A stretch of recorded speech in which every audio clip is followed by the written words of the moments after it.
Daily. Taste the Daily. பொதுவாக இட்லி அப்படின்னு சொன்னா ஒரு அற்புதமான உணவு. குழந்தைகள்ல இருந்து வயதானவர்கள் வரைக்கும் எல்லாருமே எடுத்துக்கலாம். ஆனா இன்னைக்கு காலகட்டத்துல நம்ம எடுத்துக்கிட்டோம்னா இந்த இட்லி தோசை அப்படின்றது திரும்ப திரும்ப நம்ம சாப்பிட்டுக்கிட்டே இருந்தோம்னா அதிகமான அசிடிட்டி நிறைய பிரச்சனைகளை உருவாக்கும்.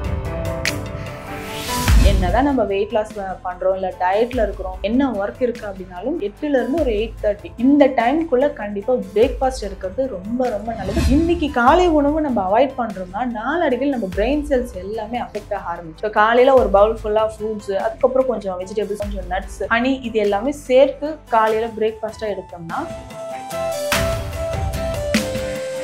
நிறைய பேர் சொல்ற ஒரு சின்ன கம்ப்ளைண்ட், மேம் நான் நைட்டு 11 வரைக்கும் 12 வரைக்கும் ஒர்க் பண்றேன், 8 o'clock சாப்பிட்டா எனக்கு 10 மணிக்கு பசிக்காதா, அதனால தான் நான் லேட்டா சாப்பிட்றேன். நீங்க 8 o'clock டின்னரை முடிச்சிருங்க, அதுக்கப்புறம் உங்களுக்கு பசி இருக்குன்னா அதே மாதிரி டெய்லியுமே நம்ம கார்போஹைட்ரேட் இட்லி தோசைகளை எடுக்கிறதையும் அவாய்ட் பண்ணிட்டு ஒரு நாளைக்கு சிறுதானிய உணவு, ஒரு நாளைக்கு பழைய சாதம் எடுக்கிறோம், ஒரு நாளைக்கு ஃப்ரூட்ஸ் அண்ட் வெஜிடபிள் சாலட் மாதிரி எடுக்கிறோம். இப்படி நம்ம மாற்றி மாற்றி எடுக்கும் போதுதான் போன் டென்சிட்டி குறைய ஆரம்பிக்கிறது, எலும்புகள் தேய்மானம் இருக்கிறது, அல்சர் கம்ப்ளைண்ட் வருது, அசிடிட்டி, பிரெயின் செல்ஸ் எல்லாமே டேமேஜ் ஆகுது. இன்னைக்கு நரம்பு சம்பந்தப்பட்ட நோய்கள் நிறைய பேருக்கு இருக்கு. இது எல்லாத்துக்குமே காரணம் என்னன்னா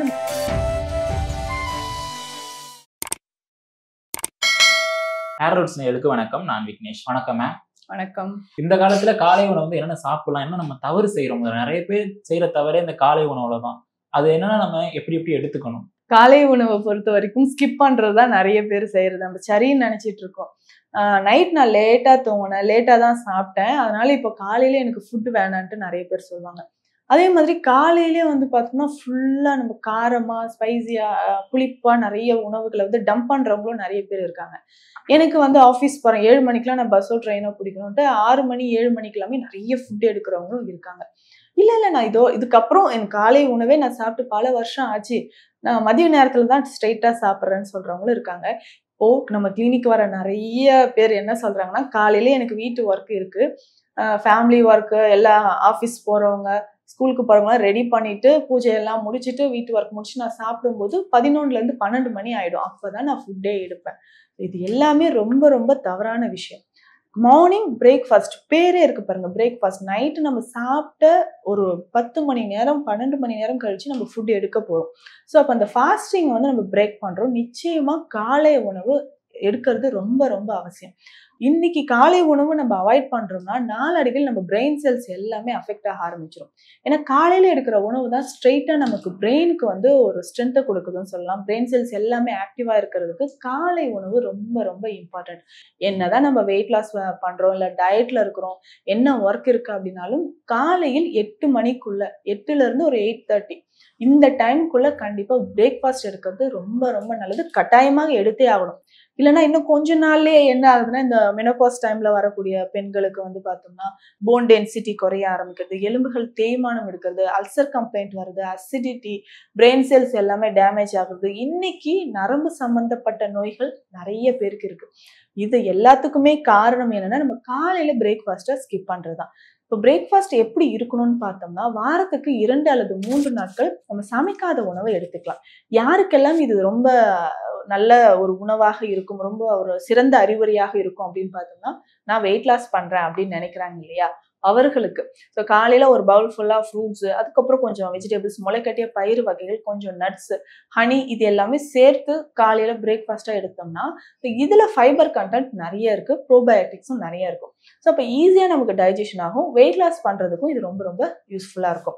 அதே மாதிரி டெய்லியுமே நம்ம கார்போஹைட்ரேட்ஸ், அதாவது அரைத்த மாவுல செஞ்ச இட்லி தோசைகளை எடுக்கிறதையும் அவாய்ட் பண்ணிட்டு ஸோ ஒரு நாளைக்கு சிறுதானிய உணவு, ஒரு நாளைக்கு பழைய சாதம் எடுக்கிறோம், இல்ல ஒரு நாளைக்கு சிறுதானியங்களோ இந்த கஞ்சி வகைகள் மாதிரி எடுக்கிறோம், ஒரு நாளைக்கு ஃப்ரூட்ஸ் அண்ட் வெஜிடபிள் சாலட் மாதிரி எடுக்கிறோம். இப்படி நம்ம மாற்றி மாற்றி எடுக்கும் போதுதான் நமக்கு தேவையான நியூட்ரிஷன் எல்லாமே கிடைக்க ஆரம்பிக்கும். ஸோ காலை உணவு தவிர்த்தல் அப்படின்றது ஒரு தவறான விஷயம். நிச்சயமா அதை மாத்திக்கோங்க. இப்ப அதிகம் பேர் காலையில இந்த இட்லி தோசை இது மட்டும் அதிக பேர் எடுத்துக்கிறாங்க, வேற எதுவுமே உங்களுக்கு புதுசா எடுத்துக்கிறது இல்லை. இதனால ஏதாச்சும் பிரச்சனைகள் வருமா உங்களுக்கு, இல்ல உடல் சார்ந்த ஏதாச்சும் உபாதைகள் ஏற்படுமா? பொதுவாக இட்லி அப்படின்னு சொன்னா ஒரு அற்புதமான உணவு. குழந்தைகள்ல இருந்து வயதானவர்கள் வரைக்கும் எல்லாருமே எடுத்துக்கலாம். ஆனா இன்னைக்கு காலகட்டத்துல நம்ம எடுத்துக்கிட்டோம்னா இந்த இட்லி தோசை அப்படின்றது தொடர் நம்ம வீட்டுல மாவு அரைச்சி சாப்பிட்டா அது நல்லதுதான். ஆனா நம்ம என்ன பண்றோம்னா மாவு அரைச்சி ஃப்ரிட்ஜ்ல ஸ்டோர் பண்ணி வச்சிடுறோம். ஒரு 10 நாள் 2 வீக்ஸ் வரைக்குமே அது யூஸ் பண்றோம்னு வச்சுக்கோங்களேன். அது புளிக்காம இருக்குன்னு நம்ம நினைக்கிறோம். ஆனா அது உள்ளுக்கே புளிச்சுக்கிட்டே இருக்கும். ஸோ அந்த மாதிரி புளித்த மாவு பண்டங்கள திரும்ப திரும்ப நம்ம சாப்பிட்டுக்கிட்டே இருந்தோம்னா அதிகமான அசிடிட்டி நிறைய பிரச்சனைகளை வந்து உருவாக்குது. அதே மாதிரி இன்னைக்கு அவுட் சைட்ல தான் இட்லி தோசை மாவு ரெடிமேடா கிடைக்குதுன்னு சொல்லிட்டு நம்ம வாங்கி யூஸ் பண்ண ஆரம்பிச்சிடும். ஸோ இதுலயுமே ஏதாவது நிச்சயமாக அந்த மாவு ஒயிட்டா இருக்கிறதுக்கோ இல்ல புளிக்காமல் இருக்கிறதுக்கோ கெமிக்கல்ஸ் ஆட் பண்ண தான் செய்வாங்க. ஸோ அதை நம்ம குழந்தைகள்ல இருந்து வயதானவர் வரைக்கும் எடுக்கும் போது வயிற்றுல நிறைய பிரச்சனைகள் உருவாகுது. பொதுவாக இட்லி தோசைன்றது வாரத்துக்கு 2 நாள் எடுக்கலாம். ஏன்னா இது வந்து மாவு பொருள் வந்து ஒரு டயபெட்டிக் பேஷண்ட்ஸ் வீட்டில் இருக்காங்க அப்படின்னா வாரத்துக்கு 2 அல்லது 3 நாள் இது ஓகே. பட் தொடர்ந்து நம்ம வந்து காலையிலும் இதே எடுப்போம், திரும்ப மதியம் அரிசி வகைகள், திரும்ப நைட்டும் இட்லி தோசை எடுக்கிறோம். அப்போ 3 வேளையும் கார்போஹைட்ரேட் டயட் நிறைய எடுக்கிறோம். அது மாவுச்சத்து அதிகமா இருக்கு. இன்னைக்கு நம்ம யூஸ் பண்ணக்கூடிய இட்லிகளே வந்து இட்லியில யூஸ் பண்ணக்கூடிய அரிசியை வந்து பார்த்தோம்னா பாலிஷ்டு ரைஸ் தான் யூஸ் பண்றோம். ஸோ இப்போ அன்பாலிஷ்ட் ரைஸாக இருந்தால் இன்னும் சிறந்தது. ஸோ அரிசி நம்ம போடுறோம்னா அதில் கொஞ்சம் சிறுதானியங்கள் சேர்த்துக்கலாம். கம்போ கேழ்வரகோ சேர்த்து அரைக்கிறது, இல்லை பட்டை தீட்டப்படாத அரிசிகளை நம்ம பயன்படுத்துறது, இந்த மாதிரி நம்ம கொஞ்சம் சேஞ்ச் பண்ணி அதில் இருக்கக்கூடிய சத்துக்கள் முழுசாக கிடைக்கும். இப்போ வெறும்னே வெள்ளையாக இருக்கக்கூடிய இட்லி தோசை மாவோ இல்லை இட்லி தோசையோ டெய்லி எடுக்கிறதுக்கு பதிலாக இந்த மாதிரி நம்ம ஃபாலோ பண்ணிக்கலாம். பெரும்பாலும் கிராமப்புறங்களில் 3 வேளையும் ரைஸ் எடுத்துக்கிற பழக்கம் இருக்கு, அரிசி எடுத்து சோறு சாப்பிட்ற பழக்கம் இருக்கு. காலைல கஞ்சி குடிப்பாங்க, பழைய கஞ்சி, மதியம் வந்து சாப்பிடுவாங்க, நைட்டும் அதே மாதிரி வந்து சாப்பிடுவாங்க. இதனால ஏதாச்சும் பிரச்சனைகள் இருக்கானா? அவங்க விவசாய பகுதியை சார்ந்தவங்களும் இருக்காங்க அதெல்லாம். சோ அது எப்படி? இப்போ காலையில பழைய சாதம் எடுக்கிறாங்கன்னா அது கூட வெங்காயம் தயிர் சேர்த்து சாப்பிடுவாங்க. அது ப்ரோபயோட்டிக்ஸ் ரிச்சா கிடைச்சிடும். அதுக்கப்புறம் அவங்களுடைய ஒர்க் பேட்டர்ன் பார்த்தோம்னா நல்ல ஹெவியா ஒர்க் பண்ணுவாங்க, ஹார்ட் ஒர்க் பண்ணுவாங்க. அதே மாதிரி கைக்கூத்தல் அரிசி யூஸ் பண்றவங்க இன்னைக்கு நிறைய பேர் கிராமப்புறங்கள் இருக்காங்க. இன்னைக்கு நகர்ப்புறங்களை நம்ம என்ன பார்க்கறோம், நல்லா பாலிஷ் பண்ணி ஒயிட்டா இருக்கிற ரைஸ் எடுக்கிறோம், குக்கர்ல வச்சு சாப்பிடுறோம். இந்த குக்கர் ரைஸ், பாலிஷ் பண்ண ரைஸை தொடர்ந்து எடுக்கிறதுனால நிறைய மூட்டுக்கள் சார்ந்த பிரச்சனைகள் வர செய்யுது. அதே மாதிரி நைட்லயும் வந்து பார்த்தோம்னா சரி எதுவுமே செய்யல, டைம் ஆயிடுச்சு, டக்குன்னு குக்கர்ல ரைஸை வச்சு எடுத்து ஏதாவது ஒரு ரெடிமேட் மிக்ஸை போட்டு சாப்பிட்டுறோம். இந்த மாதிரி உணவுகள் எடுக்கும் பொழுதுதான் அதிகமாக நமக்கு அசிடிட்டி வர்றதோ இல்ல மூட்டுக்கள் சார்ந்த பிரச்சனைகள் வருது. இப்ப இந்த கிராமப்புறங்கள்ல பார்த்தோம்னா அரிசி நல்லா கொதிக்க வச்சு அந்த சாதத்தை வடிச்சு சாப்பிடுவாங்க. அது கூட நிறைய காய்கறிகள் வச்சு சாப்பிடுவாங்க. அதுக்கு ஏத்த மாதிரி உடல் உழைப்பு அப்படின்றது இருக்கும். ஸோ அவங்களோட டயட் பேட்டர்ன் நம்ம கம்பேர் பண்ணும்போது நம்ம எல்லாமே ஒயிட் காலர் ஜாப்னு சொல்லலாம். அதுக்கு ஏற்ற மாதிரி நம்ம காலையிலயோ இல்லை ஈவினிங்கோ நம்ம வந்து எக்ஸசைஸ் பண்றது ரொம்ப இம்பார்ட்டன்ட். ஸோ அதுக்கேற்ற மாதிரியோ இல்லை மூலிகை சார்ந்த கீரையே இன்னைக்கு நம்ம எல்லாருமே மறந்துட்டோம். இப்போ கீரைகள் சார்ந்த உணவுகள்ன்றது ரொம்ப முக்கியம். கிராமப்புறங்கள் அப்படி வயலோரமா போயிட்டு இருப்பாங்க, அப்படியே ஒரு கலவைக்கீரைன்னு சொல்லிட்டு எடுத்துட்டு வருவாங்க, சமைச்சு உடனே சாப்பிடுவாங்க.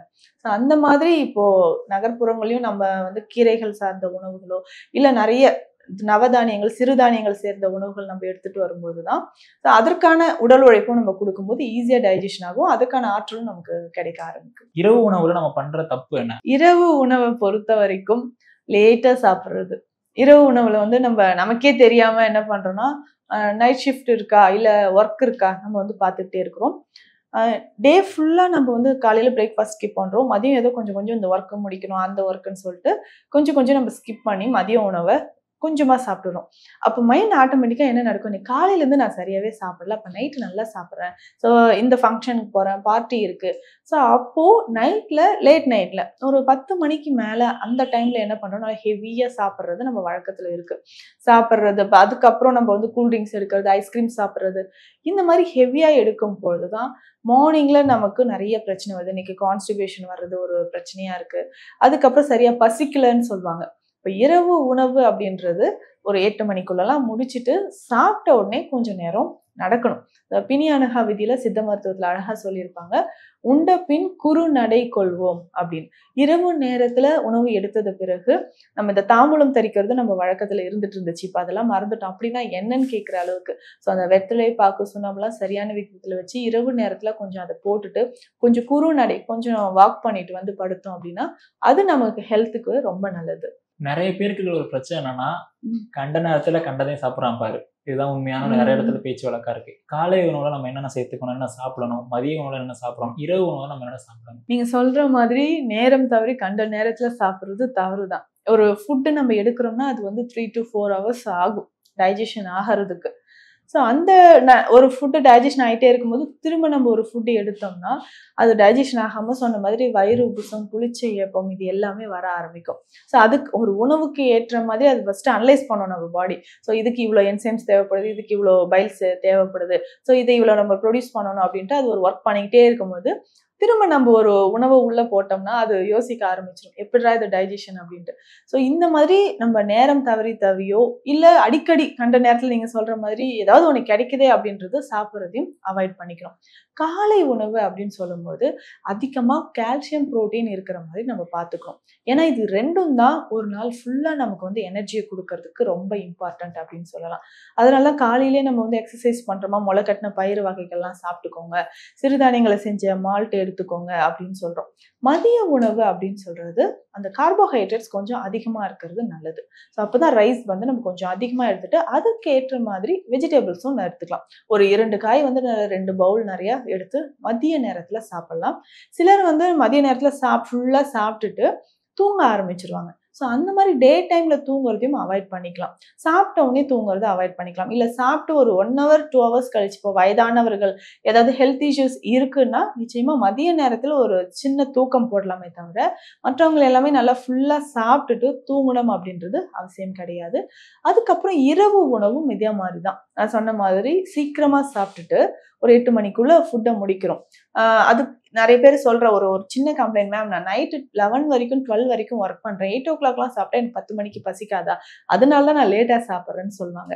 நீங்கள் 8 o'clock டின்னரை முடிச்சிருங்க. அதுக்கப்புறம் உங்களுக்கு பசி இருக்குன்னா கொஞ்சம் பாலோ இல்லை ஏதாவது ஒரு பழங்களோ அதுக்கப்புறம் சாப்பிட்டுக்கலாம். ஸோ நம்ம டின்னரையே வந்து ஹெவியாக எடுக்கிறதே ஒரு 10 மணிக்கு மேலே 11 மணிக்கு மேலே எடுக்கிறது தவறான ஒரு விஷயம். அப்போ 3 வேளையும் நம்ம எடுக்கக்கூடிய உணவில் காலை உணவில் கால்சியம் அண்ட் புரோட்டீன் சரியான விகிதத்தில் இருக்கான்னு பார்த்துக்கணும். மதிய நேரத்தில் நம்ம எடுக்கக்கூடிய உணவில் காய்கறிகள் நிறைய இருக்கா. இப்போ இதுக்கடையில் நான் டீ காஃபி வேற குடிக்கணுமே அப்படின்னு நினைக்கிறவங்க நம்ம ஃபுட் எடுத்துட்டு ஒரு 1 or 2 ஹவர்ஸ்க்கு அப்புறம் கொஞ்சமாக டீயோ அல்லது காஃபியோ குடிச்சிக்கலாம். இதுவே ஹெர்பல் டீ மாதிரி குடிச்சா டைஜஷனுக்கு நமக்கு நல்லா இம்ப்ரூவ் பண்ணும். ஸோ இந்த மாதிரி கரெக்டாக நம்ம ஃபுட்டை பேலன்ஸ் பண்ணி சாப்பிட்டோம்னா ஆரோக்கியமான ஒரு வாழ்க்கையை வந்து நம்ம வாழ முடியும். இந்த மாதிரி டைஜஷன் ப்ரொமோட் பண்ணுறதுக்குன்னே சித்த மருத்துவத்தில் மருந்துகள் இருக்கு. இப்போ உதாரணத்துக்கு சொல்லணும்னா பஞ்சதீபாக்னி சூரணம் இருக்கு, இப்போ கிராம்பு சூரணம் இருக்கு. இது எல்லாமே கொஞ்சம் டைஜஷன் நமக்கு ப்ராப்ளமா இருந்துச்சுன்னா இது அப்பப்போ நம்ம யூஸ் பண்ணிக்கலாம். பல தகவலை தெரிவிச்சிங்க, ரொம்ப நன்றி மேம். நன்றி.